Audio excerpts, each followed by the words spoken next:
Hi, Kurt and Shelly. I hope you guys are doing well. Last time we spoke, we identified a wide variety of topics that you wanted to address as we move forward in this financial planning process. Today, I really wanted to take time to dive deeper into two of those topics. The first one I wanted to address is something that is really important to you guys, and that's the saving for your child's education in the future. Specifically, we did take a look at using a UTMA account versus a 529 plan. I know you guys recently established UTMA accounts for your 3 children, so we really wanted to, identify pros and cons in having one over the other.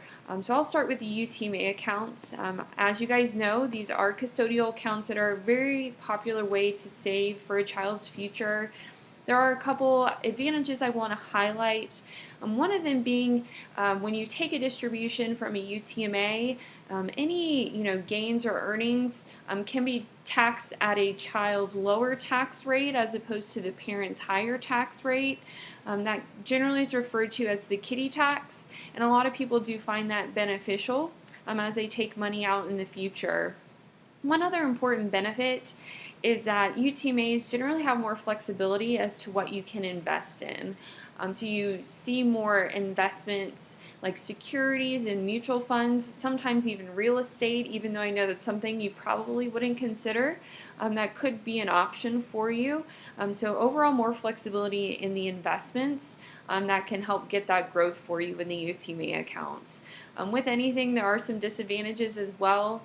Some I want to highlight with the UTMA. So when a child reaches what we call the age of majority in the state that they live in, usually you see that at about 18 or 21, a child can gain access to the funds in the UTMA account. While some might not see that as a bad thing, for someone who's specifically saving for college, the child is not required to use these expenses for college.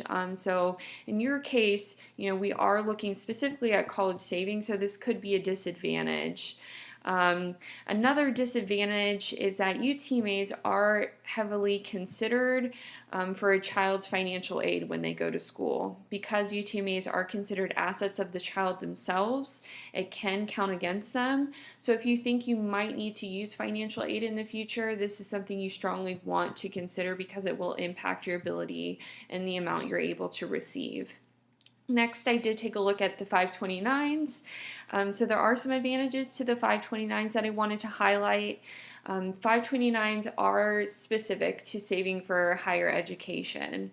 So any assets you put into the 529 can grow tax deferred or tax advantage. So after all these years of growing, as long as you take the money out and spend them on qualified higher education expenses, the distributions will be considered tax and penalty free. Some things that can count as qualified higher education expenses would be tuition, fees, books, as well as room and board. Something else that I want to highlight with a 529 is, should your child choose not to go to college or one of your children choose not to go to college, 529s can be rolled over to other family members. So that could be used for the benefit of, one of your other 3 children. If the future college plans do change for one of your child, you do have that option. Again, there are disadvantages to having a 529 as well. If you do take money out and they aren't used for any of those qualified higher education expenses, you would be looking at income tax and a 10% penalty tax. And generally 529s are more restrictive as to what you can invest in. Sometimes you can't allocate your funds where you want to, and 529s do vary state by state, so sometimes they can even impact, the school that your child chooses to go to. So if you do decide you want to look, into 529s, we definitely want to make sure we get someone who has expertise in this area and is really able to give you the full scope of what, having a 529 in your state would look like.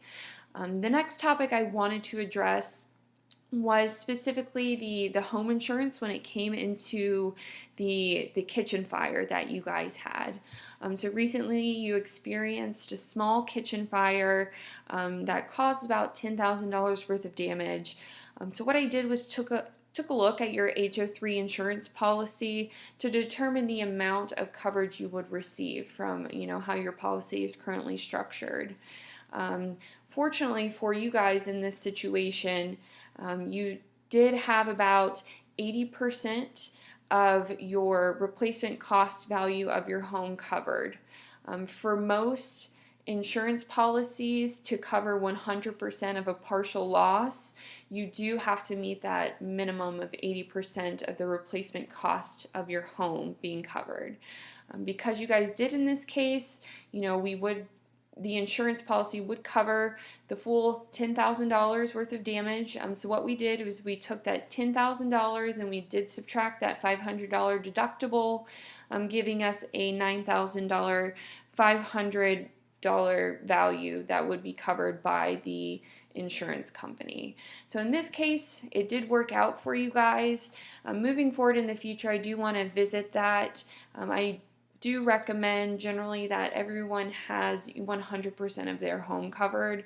This truly is the only way to ensure that if there was to be a total loss of your home, that everything would be covered. It's the safest route to take, and we definitely want to make sure we revisit that in the future as we move forward.